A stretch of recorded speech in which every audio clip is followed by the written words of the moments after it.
So today, we will learn about keywords and content.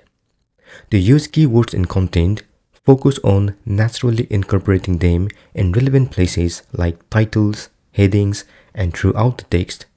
For example, if your content is about gym membership, you might write, looking for a gym membership that fits your goal. Our affordable gym membership plan provides flexibility and great facilities. This helps with SEO while maintaining readability.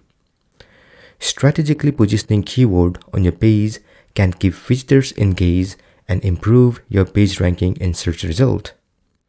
If your web page content is hard to read or understand, it's less likely to appear in the search result.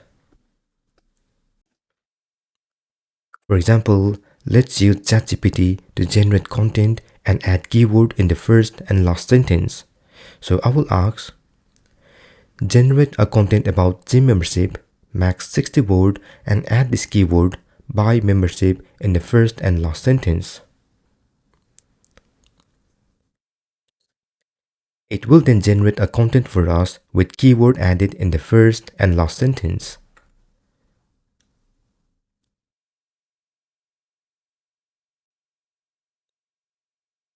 Keyword stuffing.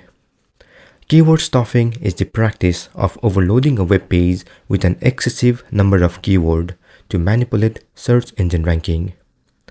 This makes the content unnatural and hard to read. Search engine penalize this practice and it can negatively impact a website SEO and user experience. When adding keyword to your content, focus on making it easy to read, valuable, and informative. Position keyword strategically throughout the content and avoid excessive repetition. Prioritize high-quality content that serves your audience need while maintaining a natural flow.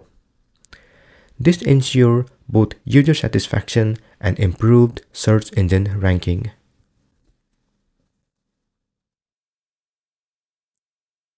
Let's take the example of keyword stuffing.